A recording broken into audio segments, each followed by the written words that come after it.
तो hello friend, आज हम बात करने वाले हैं अम्बुवेक के बारे में। अम्बुवेक क्या होता है?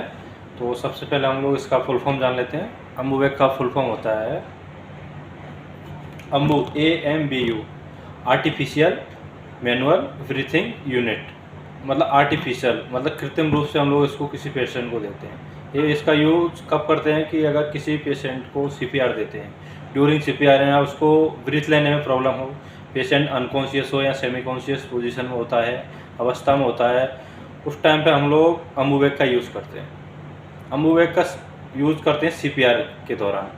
CPR क्या होता है? Cardio pulmonary resuscitation. अगर किसी पेशेंट को no pulse, no breath and no movement, अगर ये तीनों ही एब्सेंट हैं तो हम लोग उसको अम्बुवेक का यूज़ करते हैं CPR के दौरान। CPR के बारे में हम लोग अलग वीडियो बना देंगे, उसमें आप हमारे वीडियो में जाके आप देख सकते हैं। ठीक है, तो हम लोग इसको कनेक्ट करके बताएंगे। ये इसका मास्क है, तो इसको यहाँ पे टाइट कनेक्ट कर लेंगे। एंड ये है इसका ऑक्सीजन रिजर्वायर बैग।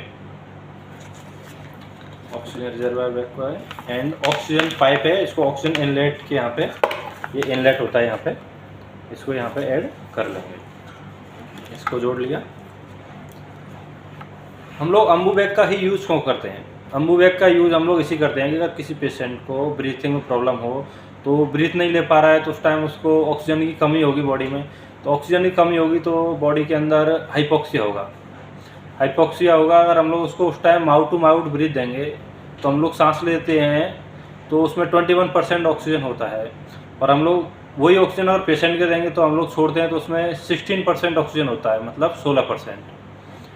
तो उसको माउथ टू माउथ ब्रीथ देंगे तो उस टाइम 16% बॉडी में जाएगा, और उस टाइम उसकी बॉडी को रिक्वायरमेंट है ज़्यादा ऑक्सीजन की, क्योंकि कम से कम 21% तो जाना चाहिए। तो इसलिए हम लोग इसका अम्बुवेक का यूज़ करते हैं। दूसरा, अगर हम माउथ टू माउथ उसको ब्रीथ देंगे तो पेशेंट के इन्फेक्शन होने, पेशेंट से हमको इन्फेक्शन और हमसे पेशेंट को इन्फेक्शन होने का चांस बढ़ जाता है। ड्यूरिंग जैसे अभी कोविड-19 का दौर चल रहा है, तो उस टाइम तो दे ही नहीं सकते, क्योंकि किसी भी पेशेंट का इन्फेक्शन हुआ, TB का हुआ, कोई भी पैथोजन अपनी बॉडी में एंट्री कर जाएगा बाई माउथ के थ्रू। तो हम लोग इसका अम्बुवेक का यूज़ सेफली यूज़ करते हैं। तो ये हमने अटैच कर लिया है, ठीक है। और ये ऑक्सीजन का इनलेट है। ऑक्सीजन का इनलेट हम लोग ऑक्सीजन सिलेंडर से कनेक्ट कर देंगे।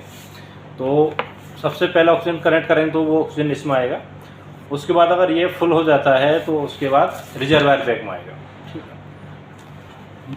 हम तब भी अम्बुवेक का यूज़ करते हैं तो उसमें अपने को मिनिमम 5 सेकंड का गैप लेना है, क्योंकि 5 सेकंड का गैप लेंगे तो उसमें जो ऑक्सीजन सिलेंडर से ऑक्सीजन जो आता है वो इसमें भर जाएगा, और उसके बाद ही हम लोग पेशेंट को देते हैं। तो देते टाइम पेशेंट को 30 कंप्रेशन देना है।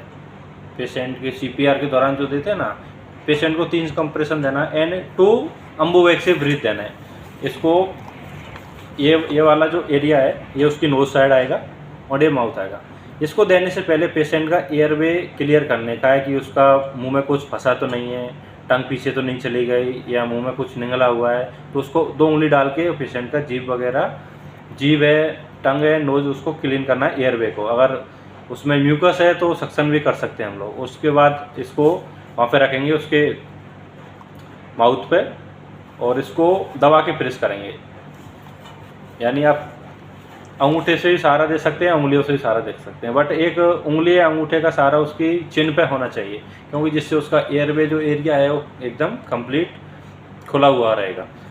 तो इसको रख के और फिर इसको ज़ोर से प्रेस करते हैं। जैसे ज़ोर से प्रेस करेंगे, मास्क को दबा के रखेंगे, तो उस टाइम अपने को देखना है कि चेस्ट रिकोलाई हो रहा है कि नहीं हो रहा है। अगर उसमें चेस्ट रिकोलाई नहीं हो रहा है तो अम्बुवेक को फिर से दबा बराबर सेट करेंगे, फिर ज़ोर से दबाएंगे। अगर चेस्ट रिकोलाई होता है, मतलब फूलता है थोड़ा बहुत, तो हमको एहसास होगा कि पेशेंट के अंदर हम जो प्रोसीजर कर रहे हैं ऑक्सीजन देने का अम्बुवेक के थ्रू, तो वो बराबर हो रहा है कि नहीं हो रहा। तो ऐसा 2 बार ज़ोर से पुश करेंगे। एक बार पुश करने पर अपन को 2 से 3 सेकंड का गैप लेने का है। उसके बाद मतलब मिनिमम 5 सेकंड का तो लेना ही लेना है, बट इतना ले सकते हैं। उसके बाद फिर से दोबारा देने का है। तो 2 बार ये प्रोसीजर करना है अम्बुवेक का ब्रीथ वाला, और उसके बाद फिर चेस्ट कंप्रेशन अपने को कंटिन्यू रखना है। ऐसा 3 से 4 साइकिल देने के बाद पेशेंट का अपने को चेक करने का है कि उसका रेस्पिरेशन या कॉन्शियसनेस वापस आया कि नहीं आया, पल्स प्रेजेंट हुई कि नहीं। मोस्टली कैरोटिड पल्स चेक करते हैं ड्यूरिंग CPR। ठीक है। तो ये आज हमने बात किया अम्बूबैग के बारे में। नेक्स्ट टॉपिक जो रहेगा हम लोग उसमें वीडियो बनाने वाले हैं CPR के बारे में। तो जुड़े रहिए हमारे चैनल के साथ, और अगर आपको हमारा वीडियो अच्छा लगे तो लाइक एंड सब्सक्राइब करना ना भूलें। Thank you.